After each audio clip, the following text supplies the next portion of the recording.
siapkan hati kita. Kita mau datang ke hadirat Tuhan.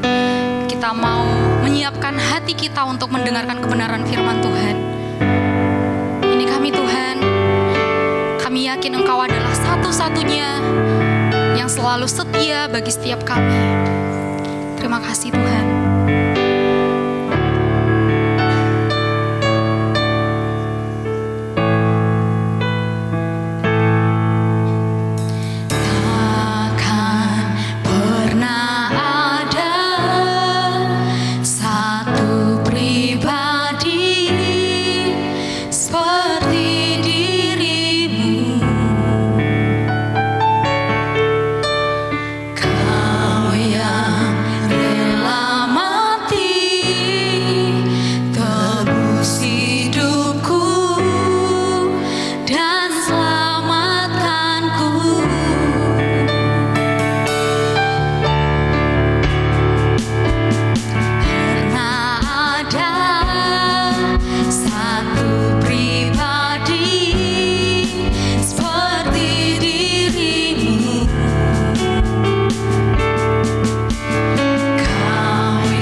satu-satunya alasan.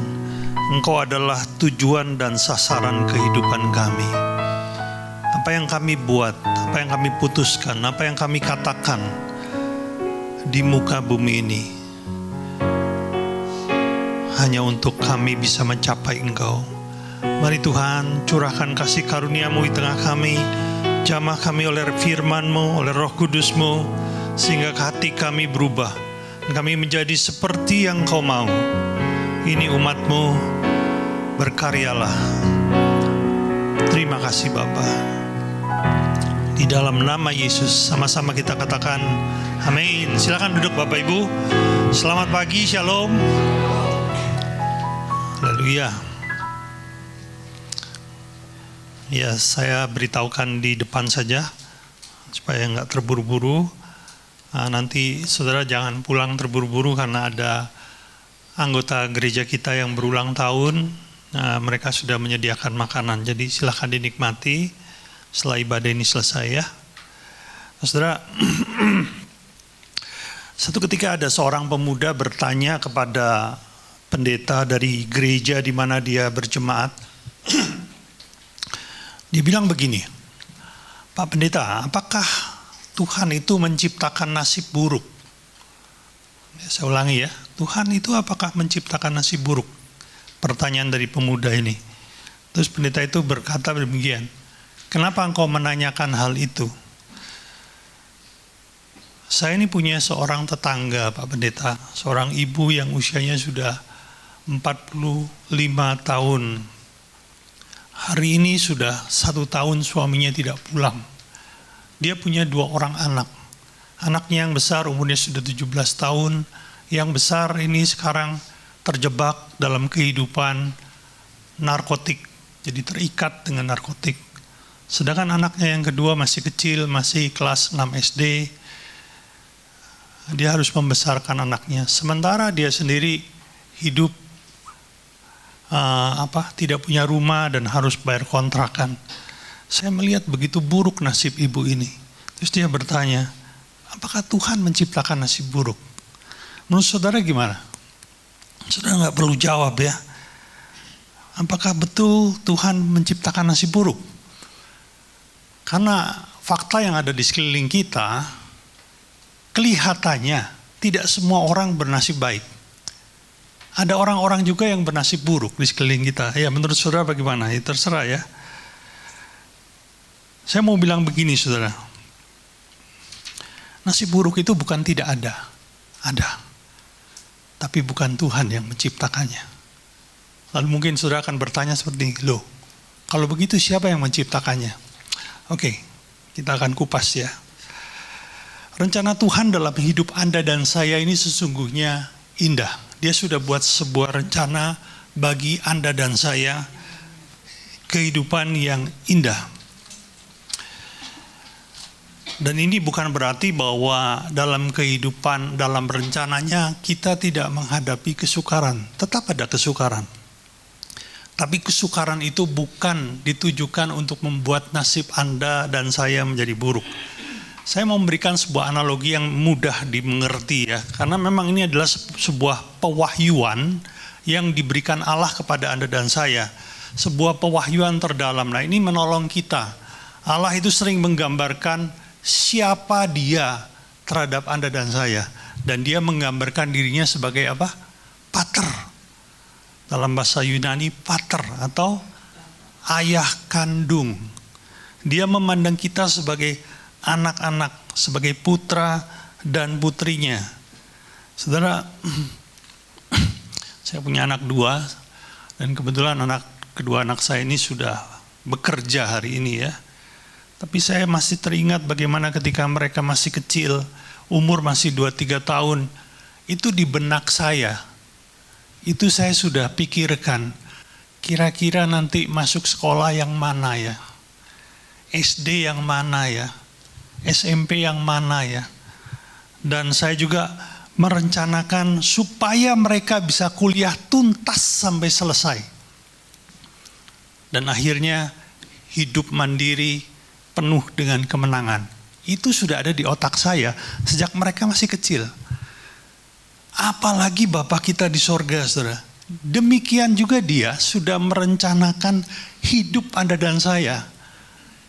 Sejak Anda dan saya masih di dalam kandungan, kata pemazmur, Tuhan sudah menciptakan atau sudah merencanakan segala sesuatunya. Apakah mungkin salah satu rencananya adalah membuat Anda bernasib buruk? Sebetulnya itu nggak mungkin, saudara. Lalu bagaimana dengan orang-orang yang bernasib buruk? Bagaimana bisa ada nasib buruk muncul di muka bumi? Saudara, sesungguhnya nasib buruk itu muncul bukan diciptakan oleh Allah, tetapi ketika engkau dan saya keluar dari rencana Tuhan. Jadi itu produk dari keputusan kita sendiri. Kita nggak perlu buka ya, tapi saudara boleh baca di rumah nanti. Ada sebuah kisah yang terkenal yang diceritakan oleh Yesus sendiri di Lukas pasal 15, mulai ayat 11 dan selanjutnya. Yesus bercerita tentang perumpamaan anak yang hilang, betul? Dia ada seorang ayah punya 2 orang anak. Disebutnya anak sulung dan anak bungsu. Saudara, saya percaya sang ayah atau bapaknya ini punya rencana yang indah. Loh, Pak Hari kau tahu, nggak ditulis tuh di Alkitab, rencana bapaknya itu bagus gitu. Saudara, dikatakan apa? Si bungsu meminta warisan dari sang ayah. Itu artinya apa? Sebetulnya si ayah ini sudah mengumpulkan sebuah harta yang mana nanti akan diserahkan kepada anak-anaknya. Masalahnya si bungsu ini memang rada kurang ajar. Dia minta warisan selagi ayahnya masih hidup. Nah, itu masalahnya. Tapi Alkitab mencatat bahwa memang ada warisan yang akan dipersiapkan oleh si ayah kepada anaknya, dan itu harta yang cukup besar. Harta yang cukup besar, saudaraku. Masalah mulai terjadi ketika kapan? Ketika si bungsu memutuskan keluar dari rumah ayahnya. Ini bicara apa? Keluar dari rencana bapaknya. Dan waktu dia keluar dari rumah ayahnya, dia punya agenda sendiri, dia punya rencana sendiri, dia mau hidup seperti yang dia sudah rencanakan, yang berbeda dengan agenda bapaknya. Akibatnya di situ nasib buruk mulai terjadi. Bahkan bukan saja buruk, betul-betul habis. Dikatakan mau makan ampas babi pun dia nggak bisa. Itu namanya bangkrut, betul-betul bangkrut. Tapi perhatikan saudara, tangkap satu hal. Ini harus kita pegang erat-erat. Bahwa Bapa kita di surga tidak pernah menciptakan nasib buruk buat Anda dan saya. Tangkap ini, simpan dalam hatimu. Karena kalau engkau bisa mengerti akan kebenaran ini, hidupmu tenang loh. Hidupmu penuh damai sejahtera. Sekalipun mungkin ada kesukaran yang menghadang. Nah, pertanyaannya begini. Ini bukan pertanyaan sebetulnya, ini yang akan kita kupas pagi ini. Kenapa seseorang keluar dari rencana Allah? Kita kan tahu bahwa nasib buruk terjadi ketika seseorang keluar dari rencana Allah. Nah, ini menjadi poin kita pagi ini, saudara. Demikian pula dalam perjanjian lama, ini kita juga nggak perlu buka karena saya percaya Anda sudah hafal, di mana Allah punya rencana yang luar biasa baik terhadap bangsa Israel. Dikatakan bahwa Allah mau membebaskan Israel dari perbudakan di Mesir dan membawa bangsa ini ke negeri yang berlimpah dengan susu dan madu. Ini rencana Tuhan. Bahkan diungkapkan dengan apa? Dengan janji, dengan sumpah kepada nenek moyang Israel, bahwa Israel akan dibawa ke negeri yang penuh dengan susu dan madu. Tapi saudara, setelah dibawa keluar dari Mesir, mereka bebas dari perbudakan, mulai melewati padang gurun, ada di satu tempat yang namanya Kades. Saudara, kalau saya boleh dramatisi sedikit, itu sebetulnya perbatasan.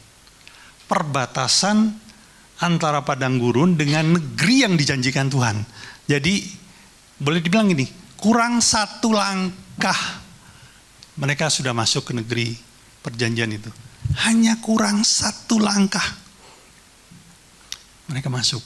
Dan Alkitab mencatat mereka gagal menerima janji itu. Kurang selangkah loh. Mungkin mereka udah melakukan perjalanan jutaan langkah. Tinggal selangkah lagi. Gagal. Dan Anda tahu apa sebabnya? Luar biasa, saudara. Sebabnya hanya karena satu hal. Ya, jadi pagi ini saya hanya mau mengupas satu hal saja. Karena mereka mendengar hal yang salah. Coba kita katakan bersama-sama, 1, 2, 3, mendengar hal. Ya, apa yang mereka dengar, saudara? Ini yang mereka dengar. Mari kita lihat Bilangan 13 ayat 32.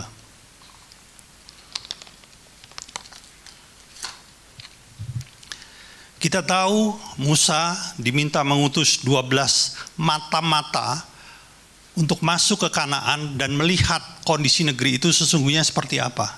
40 hari kemudian 12 mata-mata itu kembali dan ini yang mereka laporkan. Bunyinya demikian. Juga mereka menyampaikan kepada orang Israel kabar busuk. Kalau saudara lihat dalam literatur aslinya ditulis kabar bohong. Tentang negeri yang diintai mereka dan dengan berkata, negeri yang telah kami lalui untuk diintai adalah suatu negeri yang memakan penduduknya. Dan semua orang yang kami lihat di sana adalah orang-orang yang tinggi-tinggi perawakannya. Ini yang mereka dengar. Dan ini sebetulnya pendengaran yang salah. Saudara, saya mau bilang, kita harus punya satu kesepakatan dulu ya. Yang dimaksud mendengar ini, ya, mendengar dalam ayat yang kita kupas ini adalah bukan hanya sebatas informasi masuk ke telinga, tapi mendengar di sini artinya apa? Mempercayai dan menyetujui.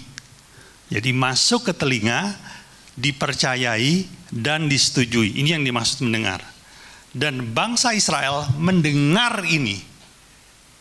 Mereka mempercayai dan menyetujui. Akibatnya apa? Mari kita lihat Bilangan 14 ayat 3. Ini kata orang Israel. Mengapakah Tuhan membawa kami ke negeri ini? Supaya kami tewas oleh pedang dan istri serta anak-anak kami menjadi tawanan? Bukankah lebih baik kami pulang ke Mesir?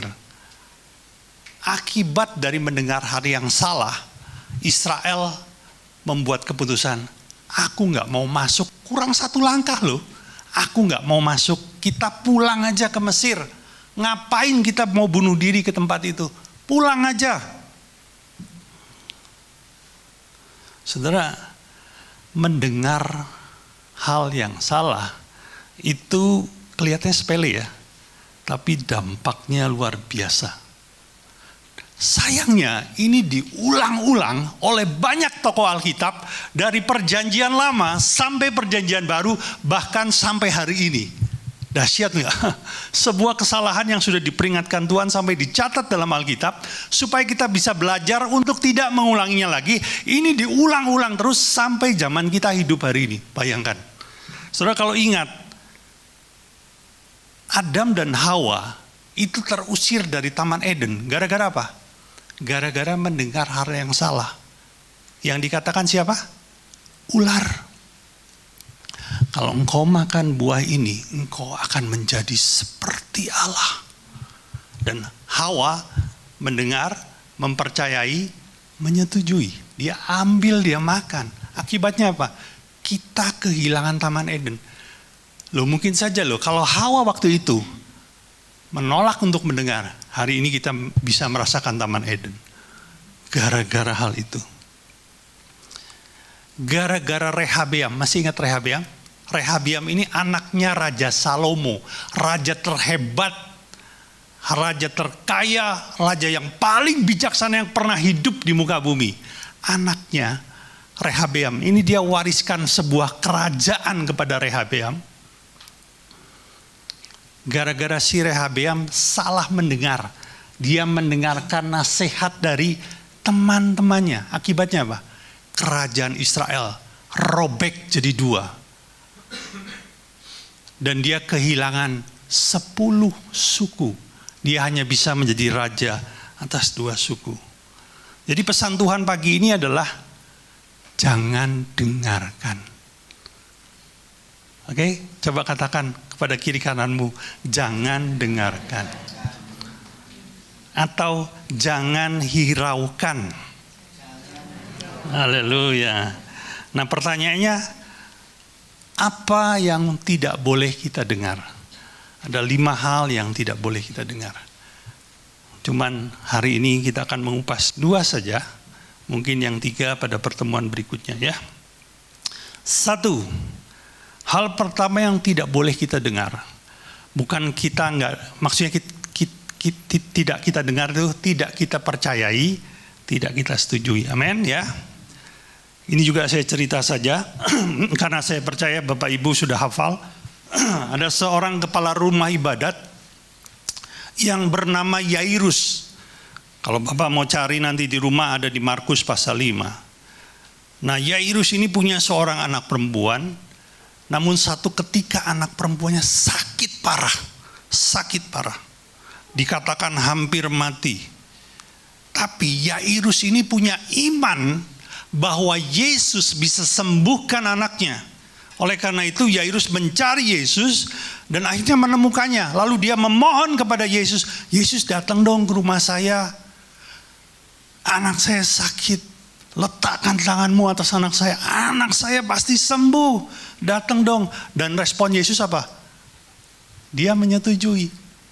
Dia berangkat bersama-sama Yairus menuju ke rumahnya. Tetapi di tengah perjalanan kan banyak tuh yang ngikutin. Ada satu halangan terjadi ketika seorang perempuan yang sudah mengalami pendarahan selama 12 tahun menghentikan perjalanan Yesus hanya untuk menjamah jubahnya. Mujizat terjadi, perempuan ini sembuh, tapi perjalanannya jadi terhambat. Mungkin terhenti 1-2 jam begitu ya. Sampai akhirnya datanglah keluarga Yairus menemui Yairus. Nah, perhatikan, di sini muncul hal yang tidak perlu didengar. Yuk kita lihat ya, Markus 5 ayat 35. Ketika Yesus masih berbicara, datanglah orang dari keluarga kepala rumah ibadat itu dan berkata, anakmu sudah mati. Apa perlunya lagi engkau menyusahkan guru? Telat, anakmu mati. Sudah, nggak usah minta Yesus datang ke rumahmu. Tapi perhatikan jawaban Yesus. 36. Tetapi Yesus tidak menghiraukan, saya ulangi, tidak menghiraukan perkataan mereka dan berkata kepada kepala rumah ibadat, jangan takut, percaya saja.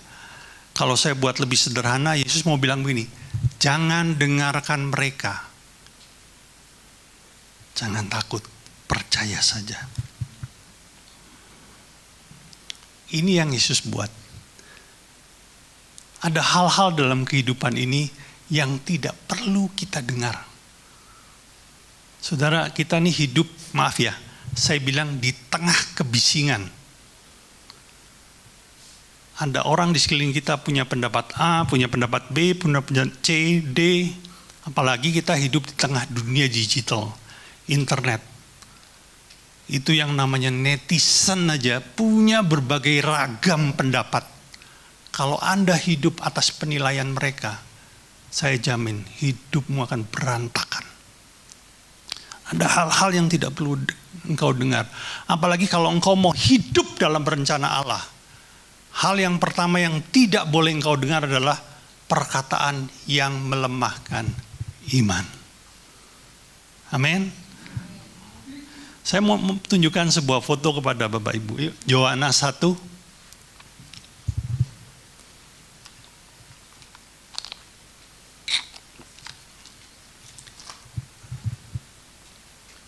Yohanes 1 Pelan-pelan aja. Oke, bisa diperbesar. Oke. Ini adalah seorang anak bernama Joanna. Dia adalah seorang anak dari pasangan suami istri yang tinggal di Singapura. Foto ini diambil ketika dia berumur 3 tahun. Saudara, satu hari Joanna ini salah makan obat. Dan ternyata obat yang dimakannya menyebabkan dia alergi berat. Bahkan akhirnya mengalami kejang-kejang sehingga dibawa ke rumah sakit. Tetapi ketika sampai di rumah sakit, lalu dilakukan pemeriksaan secara mendalam, didapati bahwa sebetulnya kedatangan Joanna ini dianggap terlambat. Kenapa demikian? Karena Joanna tiba sudah dalam kondisi koma. Lalu dari hasil pemeriksaan didapati bahwa ada kerusakan otak yang cukup parah. Dan setelah dokter melakukan berbagai usaha, akhirnya dokter bilang begini sama orang tuanya. Setelah beberapa hari di ICU, dokter bilang, maaf, kami sudah berusaha semaksimal mungkin. Tetapi kerusakan otaknya terlalu parah dan sifatnya permanen. Kalau anak ini sadar, nah ini yang didengar oleh papa mamanya, Joanna akan kejang-kejang seumur hidupnya dan mengalami kelumpuhan permanen. Anak masih usia 3 tahun loh. Perkataan ini muncul dan mengiang-iang di telinga orang tuanya. Kejang dan lumpuh seumur hidup. Terus. Sekalipun sang mama berusaha mencari pertolongan. Sampai mungkin gara-gara panik ya. Saudara, akhirnya ada teman yang bilang, tuh ada paranormal hebat tuh. Datengin dia. Didatengin saudara. Sampai mengeluarkan uang 30.000 Singapura dolar. Itu kira-kira kalau diuangkan sekarang 300 juta lebih lah, kira-kira begitu. Dan mereka melakukan ritual-ritual tertentu, toh nggak sembuh juga. Dan akhirnya mereka kehilangan harapan. Mereka nggak lagi mau bertindak karena mereka udah nggak tahu harus kemana. Dan perkataan kejang, lumpuh seumur hidup, itu terus ada di pikiran mereka. Sampai satu hari, ada seorang teman lamanya berkunjung, yaitu seorang Kristen, dan melihat kondisi Joanna. Dia bilang begini, kamu tahu nggak, malam ini ada KKR kesembuhan di sebuah gereja di kota kita. Ayo bawa anakmu ke sana. Jadi anak itu dibawa, digendong oleh bapaknya, dibawa ke tempat KKR. Dan saudara, di ujung KKR, ketika KKR itu mau selesai, jadi di ujung, tiba-tiba pendeta atau hamba Tuhan yang melayani KKR itu bilang begini, ada seorang ibu yang anaknya sedang mengalami gangguan otak. Bawa ke depan, malam ini Tuhan akan sembuhkan. Dan saudara, bapaknya segera maju gendong anaknya yang masih umur 3 tahun itu dalam kondisi kejang-kejang. Saudara tahu ya, saya pernah lihat itu bayi kejang-kejang itu, aduh nggak tega saya. Dibawa lalu singkat cerita didoakan dan pulang. Waktu mereka pulang, anak itu masih kejang-kejang. Tapi ternyata saudara, besok kejangnya berhenti. Jadi stop. Dan diperhatikan sama bapaknya, selama 24 jam keesokan hari, nggak ada lagi kejang. Lalu timbul sebuah pikiran. Nah, kadang-kadang manusia ini pikirannya aneh-aneh, saudara. Bilang gini, ini sembuh, kejangnya berhenti, apa karena saya kasih dia obat, atau karena disembuhkan oleh Yesus? Nah, muncul di sini, saudara. Tapi waktu dia berpikir seperti itu, tiba-tiba dia mendengar suara, saudara. Suara itu berbunyi, kenapa engkau tidak percaya? Terus timbul di pikiran bapaknya. Tahu saudara yang timbul? Hal yang tidak perlu didengar. Suatu kalimat yang berbunyi, anak ini kejang dan akan lumpuh seumur hidup. Terulang kembali. Lalu timbul kalimat yang kedua, jangan takut, percaya saja. Dan akhirnya mereka membulatkan hati. Papanya Paul dan istri yang bernama Kalwan, mereka berlutut berdoa bersama, Tuhan, aku memutuskan, aku percaya kepadamu. Aku tidak mau mendengar hal yang lain, aku hanya mau melihat kepadamu. Hari berikutnya enggak kejang. Hari berikutnya enggak kejang. Sampai 2 bulan kemudian, waktu mamanya ambil biskuit.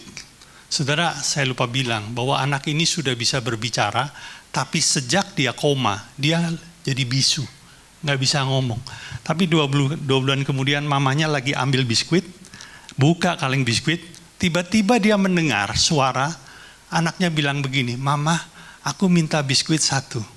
Dia kaget, ini anak udah berbulan-bulan nggak ngomong hari itu. Dan saudara, dokter bilang bahwa anak ini akan kejang dan lumpuh seumur hidup.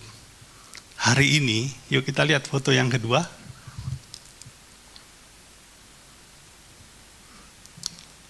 Nah, sudah gede, saudara.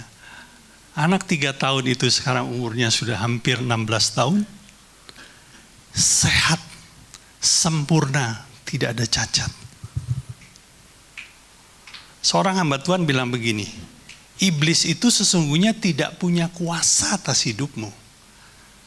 Kecuali engkau mempercayai perkataannya, di titik itu engkau dikuasai oleh iblis. Haleluya. Harusnya yang punya kuasa atas hidup kita siapa? Harusnya dia yang sudah menebus kita. Tapi, saudara, coba saudara ingat-ingat sebentar. Waktu kita ketemu konflik, waktu kita panik, pikiranmu ada di mana? Apa engkau berpikir, aman aku ada di dalam tangan dia? Atau kita mulai berpikir kemana-mana tuh? Wah, jangan-jangan gini, wah, gini, wah, nggak kacau. Ya. Dan kita mulai mengizinkan suara-suara yang tidak perlu kita dengar, mulai kita dengar. Mulai kita pikirin, bahkan sampai susah tidur, susah makan, saudara. Mikirin hal-hal yang tidak perlu kita dengar aja. Dan saya mau bilang pagi ini, kata-kata yang melemahkan iman, jangan didengar. Amin. Yang kedua, ya cepat ya. Hal apa yang tidak boleh kita dengar? Sederhana, saudara. Perkataan yang tidak sesuai dengan firman. Satu kali Allah berfirman kepada seorang hambanya yang luar biasa namanya Abraham. Dia bilang begini, Bram, kamu ini udah tua, tapi jangan khawatir. Kamu akan aku kasih anak. Itu masih nggak jelas ya, anak dari mana nih? Aku udah tua kok. Oh, mungkin Tuhan mau kirim anak adopsi, bisa nggak? Bisa dong, ya toh. Oh, mungkin Tuhan mau kirim apa gitu ya. Tapi Tuhan tuh kasih berita yang spesifik. Kita lihat apa perkataan Tuhan. Kejadian 17 ayat 15 dan 16 ya. Selanjutnya Allah berfirman kepada Abraham tentang istrimu Sarai, janganlah engkau menyebut dia lagi Sarai, tetapi Sarah itulah namanya.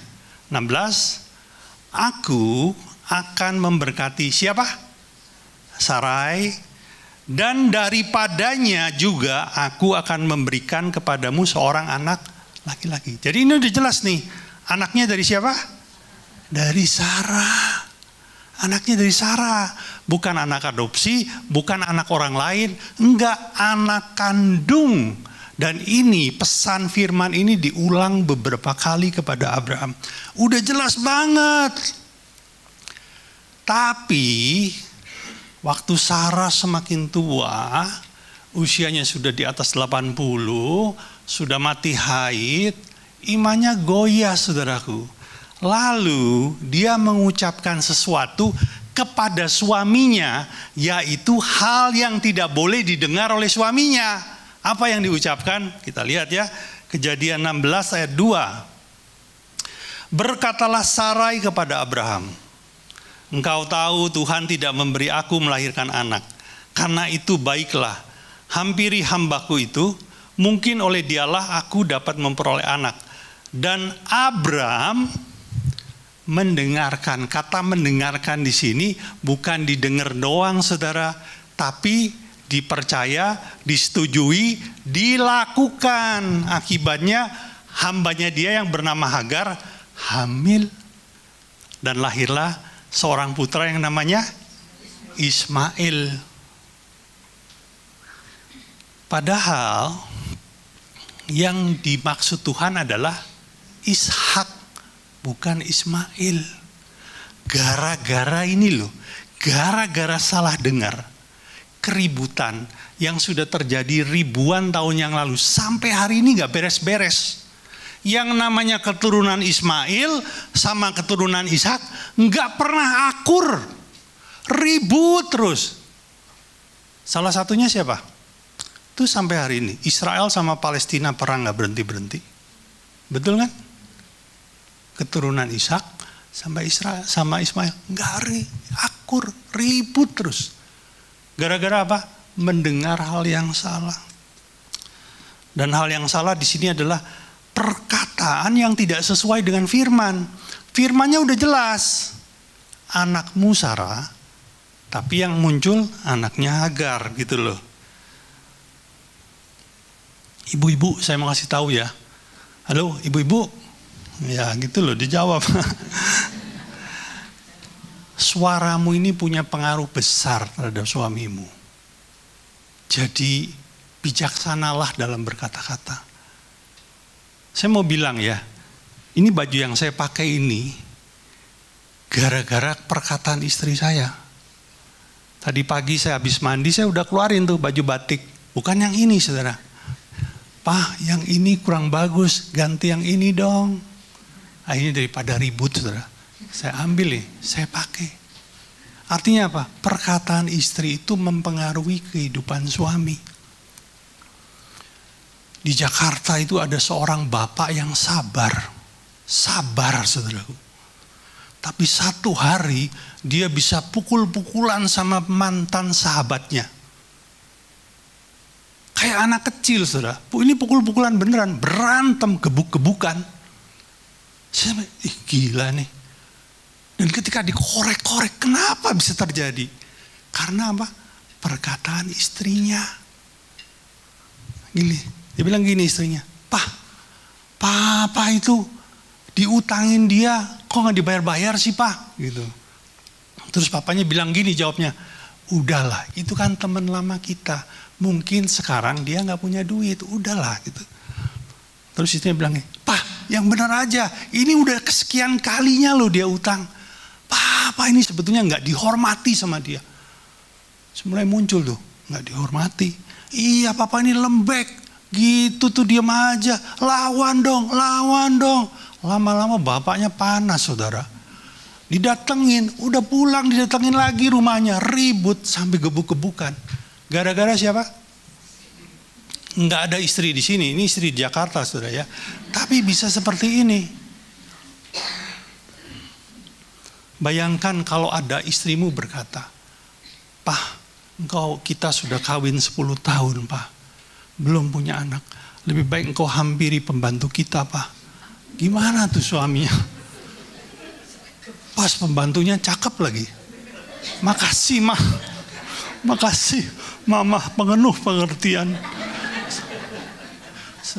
Kacau nggak itu? Loh, saudara, Pak itu kan berapa ribu tahun yang lalu itu sarannya Sarai. Hari ini nggak ada yang saran. Saudara, saya dengar sendiri dan saya lihat sendiri. Ada kawan saya diberi saran seperti itu loh sama istrinya. Hari ini, bukan ribuan tahun yang silam. Kenapa? Karena kawan saya ini punya istri dan istrinya satu hari sakit parah. Sakit parah.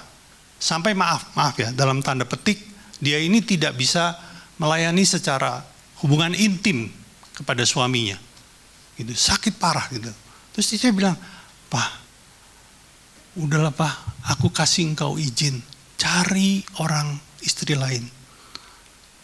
yang lebih cantik dari aku, supaya engkau bisa hidup seperti suami-suami lain gitu. Gila nggak?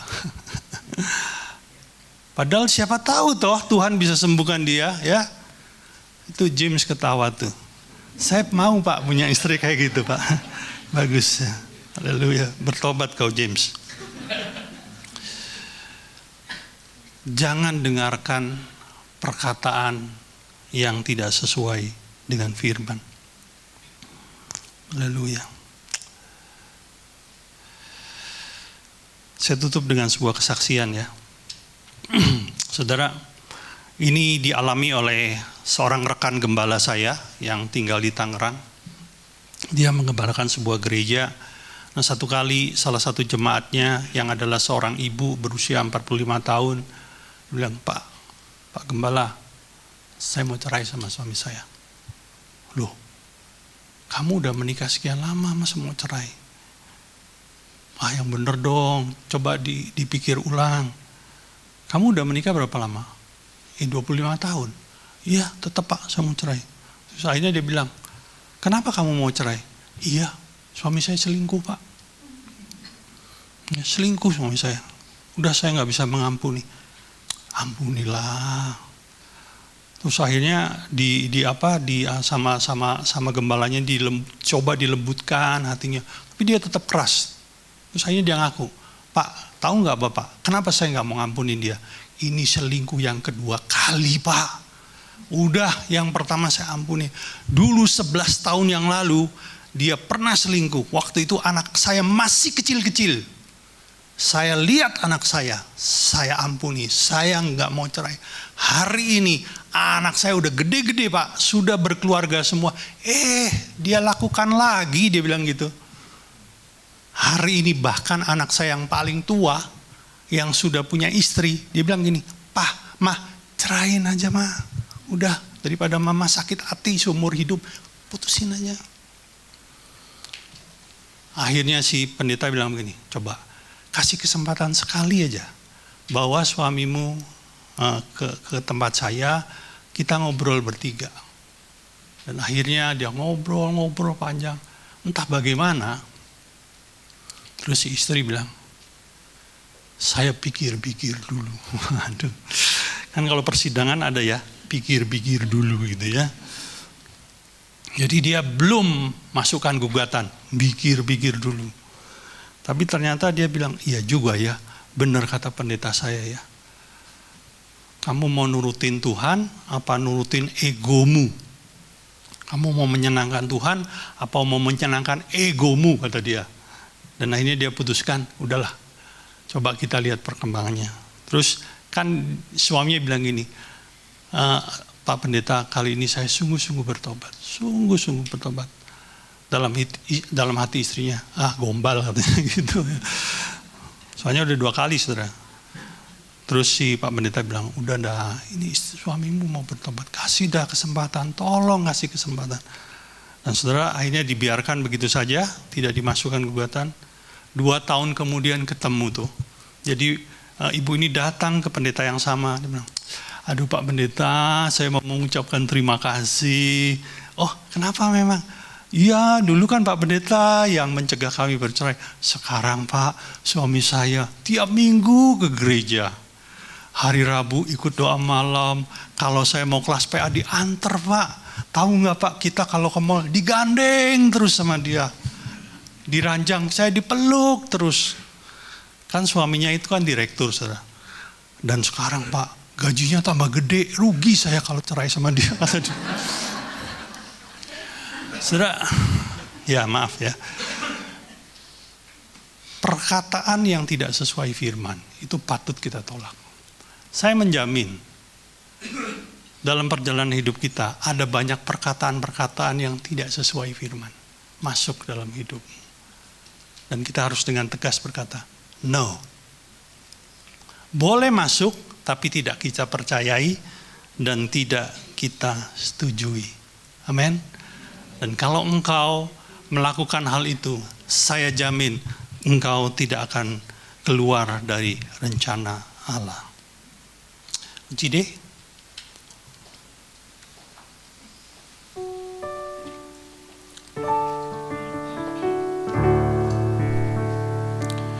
Seperti Bapa sayang anaknya, demikianlah Engkau mengasihiku. Kau jadikan biji matamu, Kau berikan semua yang ada padamu. Seperti Bapa sayang anaknya, demikianlah Kau menuntun langkahku. Hari depan indah Kau beri, rancanganmu yang terbaik bagiku. Biar musik saja. Mari kita pejamkan mata kita sebentar. Haleluya. Rencana Allah dalam hidupmu adalah rencana yang baik dan indah. Jangan keluar dari rencana Allah. Karena ketika engkau keluar dari rencana Allah, nasib buruk akan terjadi pada hidupmu. Bertahanlah, tetap ada dalam rencananya. Jangan dengarkan hal-hal yang tidak sepatutnya engkau dengar. Tolak perkataan itu, supaya engkau tetap ada dalam rencana Allah. Terima kasih Bapa buat firman-Mu pagi ini. Terima kasih Tuhan Yesus. Kami mau berjalan di dalam rencana-Mu. Kami mau berjalan di atas firman-Mu. Kami mohon kasih karunia-Mu Bapa, untuk membuat kami setia untuk mengikuti Engkau sepanjang hidup kami. Seperti Bapa sayang anak,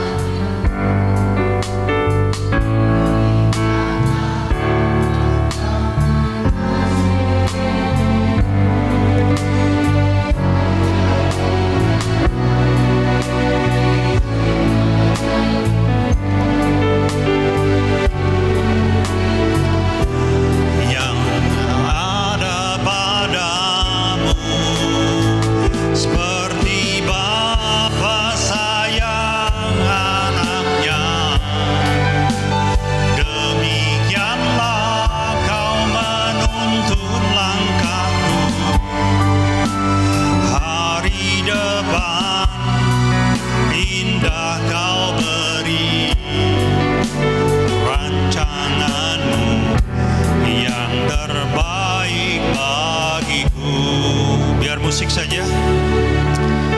Pagi ini kita akan menerima perjamuan kudus. Saya memberi waktu kita untuk bersaat teduh sejenak. Sekiranya ada keputusan yang salah yang baru kau buat, ada dosa yang kau lakukan, baik disengaja atau tidak disengaja, mari kita datang kepada Tuhan. Akuilah hal itu dan tinggalkan hal itu, supaya berkat dari perjamuan kudus ini bisa engkau terima dengan sempurna.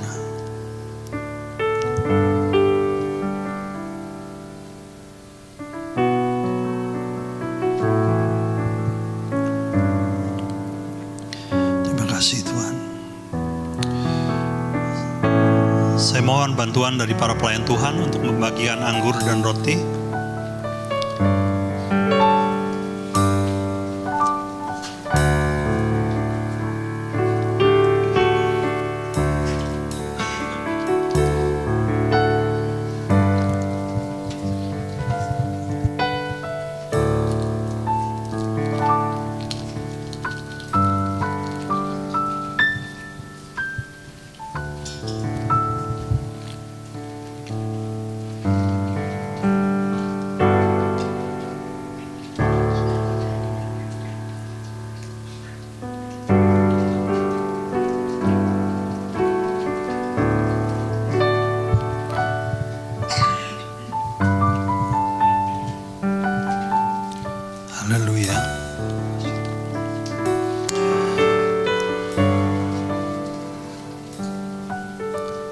Bagi yang sudah memperoleh anggur dan roti, boleh bangkit berdiri.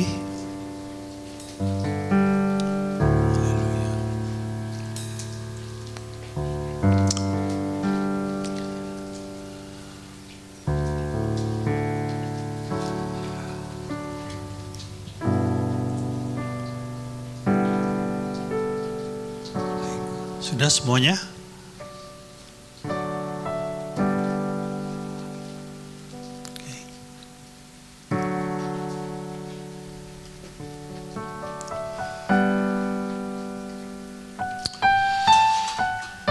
Baik, kita angkat roti di atas kepala kita.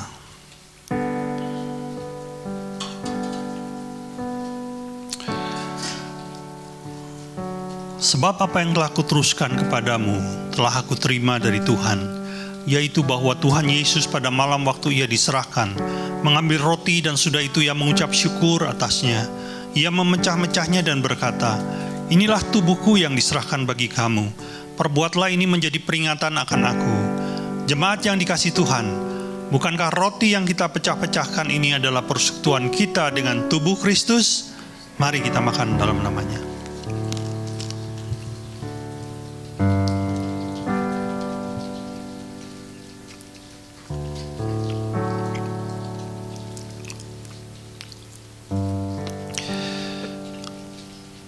Mari kita angkat cawan di atas kepala kita.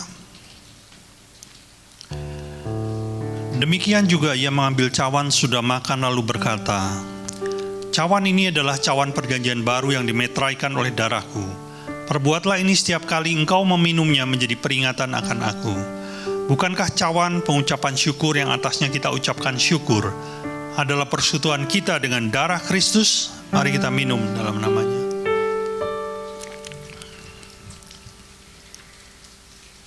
Haleluya.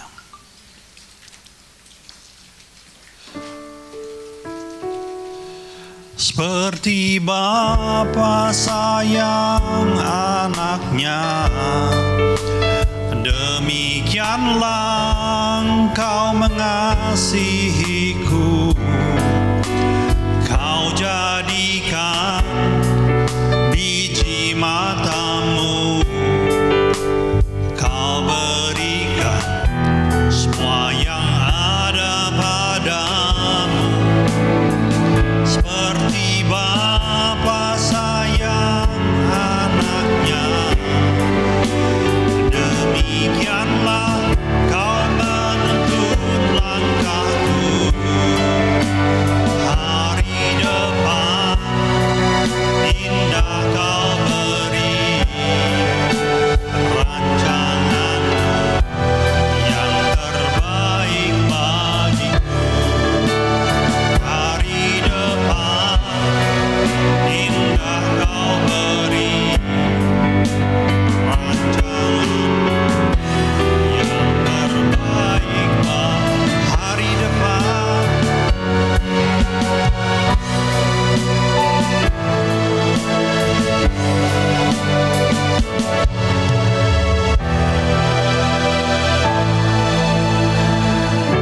Bapa, kami bersyukur buat firman-Mu, buat perjamuan kudus. Segala kemuliaan, puji, hormat hanya bagi-Mu dalam nama Yesus. Sama-sama kita katakan amin. Silakan duduk Bapak Ibu, kita akan mendengarkan pengumuman.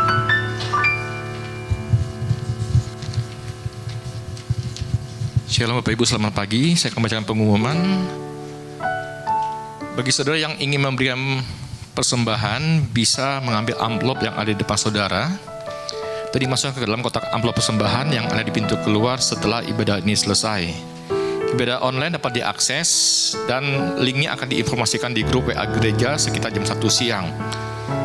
Untuk membangun keintiman dengan Tuhan, gereja mengajak semua jemaat untuk menyembah Tuhan di rumah masing-masing setiap jam 8 malam. Saudara bisa mengajak seluruh anggota keluarga untuk terlibat dalam penyembahan tersebut. Doa malam diadakan hari Rabu jam 7 malam dan dimohon kehadirannya 15 menit sebelumnya. Kelas Alkitab yang biasanya diadakan hari Kamis ditiadakan dan diganti dengan komsel bagi saudara yang ingin rumahnya gunakan untuk komsel, harap memberitahu kepada Ibu Aming setelah ibadah ini selesai. Komsel dewasa muda diadakan setiap hari Sabtu jam 3:30 sore. Itu aja. Saya minta Bapak Ibu bangkit berdiri, kita akan mengakhiri doa penutup. Segala puji syukur kami naikkan di hadapan-Mu Tuhan. Terima kasih Bapa. Kalau kami masih boleh berhimpun di tempat ini, kami boleh memuji, membesarkan nama-Mu Tuhan. Terima kasih Tuhan, terlebih-lebih lagi Tuhan, kami bersyukur firman-Mu telah Kau bentangkan di hati kami. Beri kami hati yang lembut Tuhan, untuk mengikuti apa yang Kau mau dalam hidup kami. Biar nama-Mu ditinggikan dalam hidup kami Tuhan. Terima kasih Tuhan. Kami menjadi tuntunan Roh Kudus-Mu untuk menuntun kami, untuk setia mengikuti-Mu. Kami juga berdoa untuk hamba-Mu Tuhan, gembala kami, yang telah Kau pakai menyampaikan isi hati-Mu Tuhan. Pakai beliau lebih lagi Tuhan. Hikmat daripada-Mu turun atasnya Tuhan. Hati hamba, hati gembala Kau taruh dalam hidupnya untuk menuntun kami untuk lebih mengasihi-Mu dan melayani Engkau Tuhan. Terima kasih Bapa, kami juga bersyukur Tuhan, kalau kami boleh melayani Engkau itu WL, singer, pemain musik, guru sekolah minggu. Kami bersyukur Tuhan, kami boleh melayani Engkau. Beri kami hati yang tulus, hati yang murni untuk melayani Engkau Tuhan. Hanya nama-Mu yang kami tinggikan Tuhan. Oh terima kasih Bapa. Kami juga bersyukur Tuhan kalau kami boleh berikan persembahan Tuhan. Biar persembahan ini Kau pakai untuk memperluas kerajaan-Mu di muka bumi ini. Kami juga bersyukur untuk seluruh jemaat Tuhan, tempat ini Tuhan. Kau berkatilah keluarga lepas keluarga, pribadi lepas pribadi Tuhan. Pekerjaan, studi mereka Tuhan Kau berkati. Biar kami menjadi terang di hadapan dunia ini Tuhan, dan nama-Mu ditinggikan, dipermuliakan Bapa. Kami juga bersyukur untuk bangsa kami bersyukur untuk Indonesia Bapa. Biarlah Tuhan hujan pertobatan, hujan keselamatan selalu ada di bangsa ini. Kami memberkati dari Sabang sampai Merauke Tuhan. Diberkatilah Engkau Indonesia dengan segala yang baik daripada Tuhan Yesus. Kami juga memberkati pemimpin kami Pak Prabowo Tuhan. Beri dia hikmat-Mu untuk memimpin bangsa ini. Biar apapun yang beliau putuskan semata-mata hanya untuk kesejahteraan bangsa kami. Kami juga berdoa untuk Kota Malang diberkati Tuhan. Terima kasih Bapa. Sebelum kami pulang, kami rindu Engkau memberkati kami. Mari kita angkat tangan kita. Diberkatilah Engkau berlimpah-limpah dengan segala yang terbaik dari Allah Bapa, kasih-Nya yang sempurna di dalam Yesus Kristus, serta kekuatan, pertolongan, dan penghiburan dari Roh Kudus memampukan Engkau untuk hidup di dalam segenap kehendak Allah. Kita yang sudah menerima semuanya itu sama-sama kita katakan amin. Selamat siang, Tuhan memberkati.